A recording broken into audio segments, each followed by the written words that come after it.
नमस्कार, जय हिंद, जय भारत, जय संविधान। आजादीना 80 वर्ष पूरा थया समग्र गुजरातनी अंदर तमे जुओ के आजादीना पर्वनी उजवणी थई। पादरा तालुकाना डबासा, उमराळा, लूना અને વિવિધ ગામોની અંદર જે કેમિકલ કંપનીઓ આવેલી છે, આ કેમિકલ કંપનીઓ દ્વારા જે ભૂગર્ભ જળને નુકસાન કરવામાં આવે છે, તેથી ખેડૂતના જે ખેતરની અંદર જે બોરવેલ હોય તેમાં લાલ પાણી નીકળે છે। આવામાં જે ખેડૂત છે એ ખેતીમાં પણ એ કેમિકલ યુક્ત પાણી વાપરવા માટે મજબૂર થઈ ગયો છે। આ જ બાબતની રજૂઆત આજે હકનીવાદ સંગઠન હકનીવાદ જનસેવા કાર્યાલયથી આજે ગુજરાતના મુખ્યમંત્રી ભૂપેન્દ્રભાઈ પટેલને એક પત્ર લખીને એક વ્યવસ્થિત રીતના ન્યાય મળે એ બાબતની રજૂઆત કરવામાં આવે છે। આ રજૂઆત સમગ્ર પાદરા તાલુકાના જે લાલ પાણી વાપરવા માટે મજબૂર જે અસરગ્રસ્ત ખેડૂતો છે તેઓ માટે છે અને તેમાં અમારી મુખ્ય માંગણીઓ છે કે સમગ્ર પાદરા તાલુકાનો સર્વે કરી લાલ પાણીથી અસરગ્રસ્ત જેટલા ખેડૂતો છે એ તમામ ખેડૂતોની યાદી તૈયાર કરવામાં આવે। સાથે જ દરેક અસરગ્રસ્ત ગામના બોરવેલના જે પાણી છે તેમના જમીન સ્તરના નમૂનાઓ છે તેને સ્વતંત્ર રીતના વૈજ્ઞાનિક તપાસ કરવામાં આવે અને છેલ્લા ઘણા વર્ષોથી જે ખેતી અને જમીનને નુકસાન થયું છે તેનું નિષ્પક્ષ મૂલ્યાંકન કરવામાં આવે। અસરગ્રસ્ત તમામ ખેડૂતોને યોગ્યમાં યોગ્ય વધુમાં વધુ વળતર અપાવવામાં આવે। ખાસ કરીને વળતરની વાત એટલા માટે આપણે કરવી છે કે જ્યારે પણ કોઈ ખેડૂત જે તે વિભાગની કચેરીમાં અરજી કરે છે કે ભાઈ અમારા વિસ્તારની અંદર કે અમારા ખેતરની અંદર લાલ પાણી આવે છે, ત્યારે જીપીસીબી બોર્ડ દ્વારા ત્યાંના અધિકારી દ્વારા તપાસ તો કરવામાં આવે છે, પરંતુ એ તપાસ માત્ર ને માત્ર કાગળિયા સુધી સીમિત રહે છે અને અરજદાર કરનાર વ્યક્તિના લીધે જ્યારે તપાસ કરવામાં આવે છે તો આજુબાજુ કંપનીની અંદર જે કેમિકલ છોડવામાં આવે છે, ભૂગર્ભ જળને નુકસાન કરવામાં આવે છે, તેમને સરકારી કચેરી દ્વારા મોટી રકમમાં દંડની વસૂલાત કરવામાં આવે છે। તેનાથી સરકારી તિજોરીને તો લાભ થાય છે, પરંતુ ખેડૂતને ન્યાય મળતો નથી, ખેડૂતને વળતર મળતું નથી। ખેડૂત પોતાના હક માટે અરજી કરે છે, પરંતુ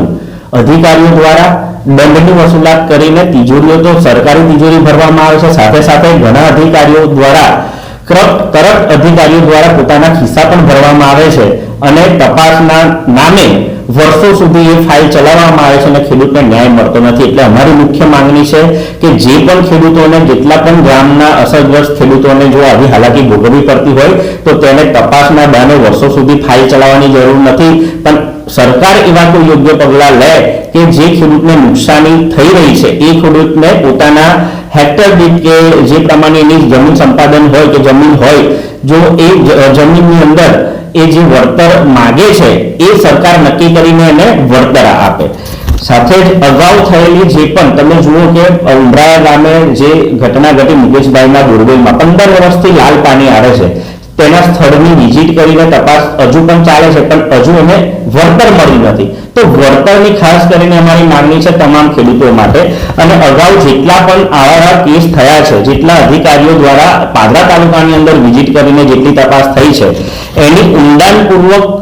મુખ્યમંત્રી સાહેબ તપાસ કરે અને જેટલા લોકોએ ખોટા રિપોર્ટ બનાવીને ક્યાંક ને ક્યાંક કોઈ જગ્યા પર કે કોઈ કંપનીને બચાવવાનો પ્રયત્ન કર્યો હોય અને ખેડૂતને નુકસાન થાય તેવા પ્રયત્ન કર્યા હોય તો તેઓ પર કડકમાં કડક કાર્યવાહી દાખલારૂપ થાય એવી તપાસ કરવામાં આવે એવી અમારી માંગણી છે। અને ભવિષ્યમાં આવા કિસ્સાઓમાં અસરગ્રસ્ત ખેડૂતોને સમયસર વળતર મળે તેવી પ્રાથમિક ધોરણે તો એ તપાસ કરીને એમને મળવાપાત્ર હક તો મળે, સાથે સાથે કાયમી વ્યવસ્થા પણ એના કરવામાં આવે એવી અમારી માંગણી છે। સરકારી તિજોરીમાં દંડની રકમ જે છે એ પહોંચે એ પૂરતું નથી,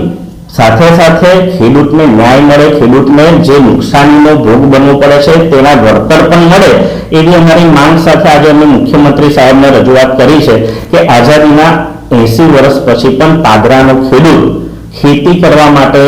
મજબૂર બનીને આવી ગુલામીનો ભોગ ના બને અને લાલ પાણી આવે તો એવી પરિસ્થિતિ છે કે બોરવેલમાંથી લાલ પાણી નથી નીકળતા. મુખ્યમંત્રી સાહેબને રજૂઆત છે કે હવે તો ઘરમાં જે નળ જે પીવાનું પાણી આવે છે ને એમાં પણ લાલ પાણી નીકળવાનું ચાલુ થઈ ગયું છે. એટલે પાદરા તાલુકા અત્યારે એક રેડ ઝોનની અંદર જીવી રહ્યો છે અને 2-5 વર્ષની અંદર ઘરે ઘરે લાલ પાણી નીકળશે તો એની કોઈ નવાઈ નથી. માત્ર અમારી આટલી માંગણીઓ છે, આટલી માંગણીઓ સાથે અમે મુખ્યમંત્રીને વિનંતી કરીએ છીએ કે પાદરા તાલુકો એ પીવાના પાણી માટે હવે મજબૂર બન્યો છે. એટલા માટે આ બાબતે ધ્યાનપૂર્વક તપાસ કરીને પાદરા તાલુકાના ખેડૂતો સાથે જનતાને પણ ન્યાય આપે એવી અમે માંગણી કરીએ છીએ.